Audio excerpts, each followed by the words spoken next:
What's up everybody, my name's Fulpham Grace and today I'm here to talk about the new mouse in town, the Logitech G502X Plus. If you've been around for a while, you may remember this video way back in May 2019, and this was when I was first introduced to the G502 wireless mouse. Since then, I've been using the G502, and although I've tested a lot of mice along the way, this has been my main mouse purely because I love the ergonomics and the functionality. Now, before we dive into the video, for disclosure's sake, I am a Logitech partner and I have been for many years. I choose to be with Logitech because I genuinely love the gear, and the G502 is no exception. With all that being said, let's dive into the 502s. So the G502 2019 has had an upgrade, and this time I opted to get the white, which I think is absolutely gorgeous. Before we get into this new model, let's do a quick recap of the old G502, which I'm just going to call the 2019 502, and then we can talk about what's so great about this one. The G502 from 2019 is 114 grams with 16 grams of optional extra weights. It has the Logitech Hero 25K sensor and a DPI range of 100 to 25,600. This mouse has a 60-hour battery life with no RGBs on and is only available in black. So what does the G502X Plus bring to the table?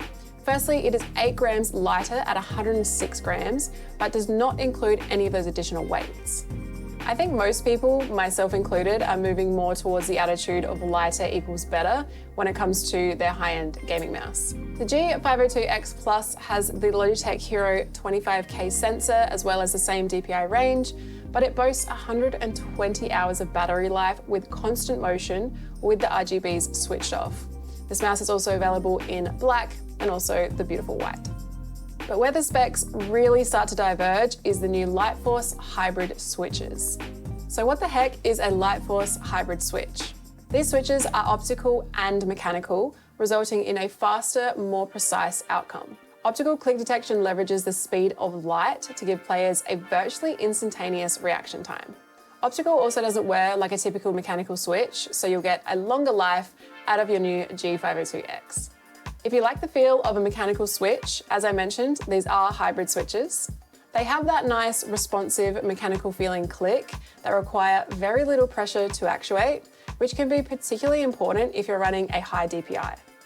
This harmony between optical and mechanical switches results in a speedy, reliable experience and also eliminates the needs for debounce algorithms. So now that we've spoken about the insides of this bad boy, let's talk about the form and the programmable buttons. On the base are PTFE feet. PTFE is non-stick fluoropolymer coating, which is used to reduce the friction between the feet and the surface that it's gliding across.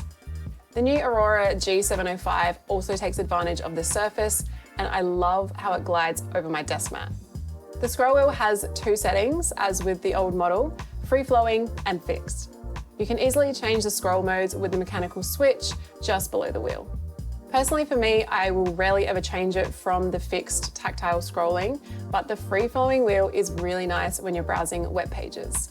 In addition to the scroll modes, the scroll wheel can also be flicked from left to right, which can be a great binding to take advantage of. Now that we're on the topic, let's talk about all of the buttons on the G502X Plus.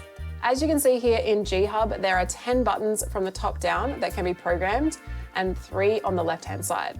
I guess it's a good time to mention that this mouse is unfortunately not ambidextrous, and this is designed with right-hand gamers in mind, which is definitely a bummer for left-handed gamers. It would be really cool to see maybe like a flipped version so that left-handed gamers can also take advantage and enjoy the ergonomics of this mouse design. So there are 13 programmable buttons on the G502X, including the nifty interchangeable DPI shift on the thumb.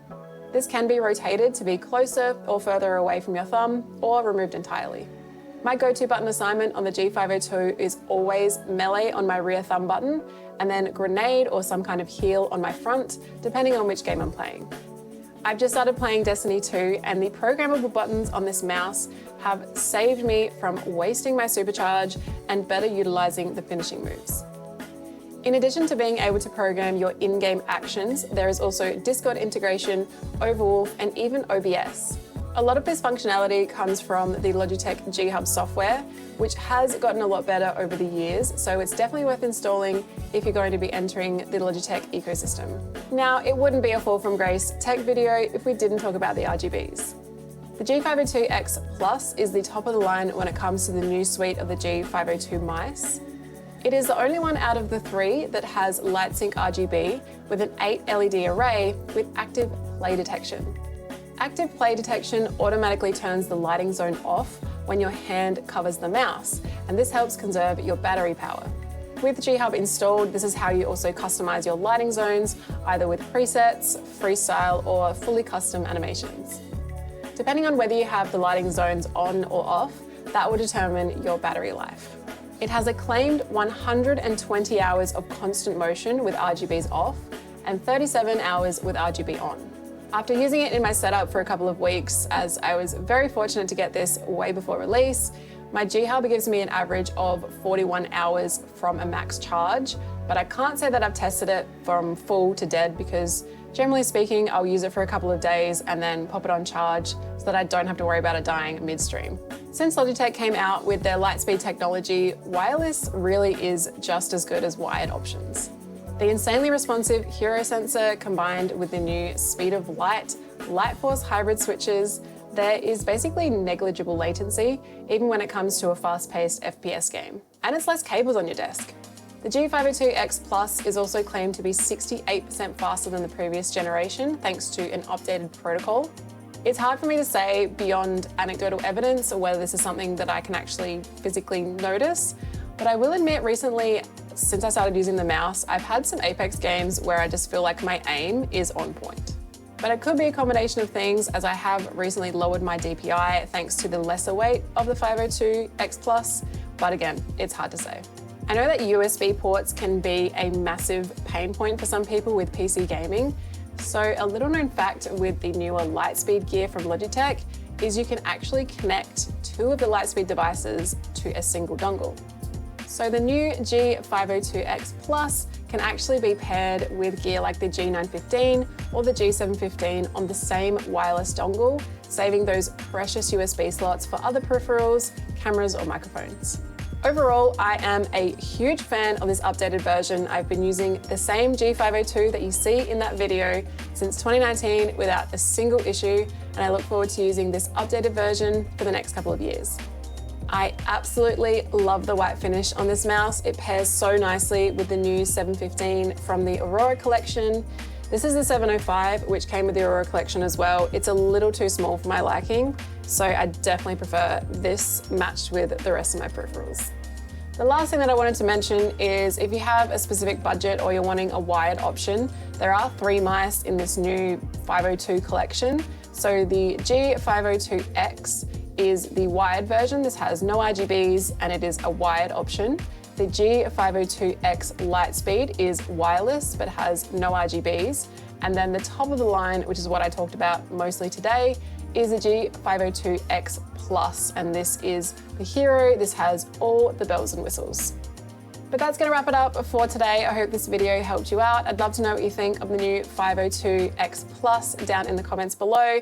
Like I said, I've been a fan of the 502 for years now, and this is definitely taking over as my main. Over the coming months, I will have a couple more Logitech videos coming out, including the 715 keyboard. I am a huge fan of this. I love it so much. And the G735 headset. I'm very torn on what I want to be my main headset, because if you've been around for a while, I'm such a big fan of the 733s, and change is scary. But that is all for the video today. Thank you so much for watching. I hope you enjoyed, and hopefully I'll see you in my next video or in my next stream. Bye.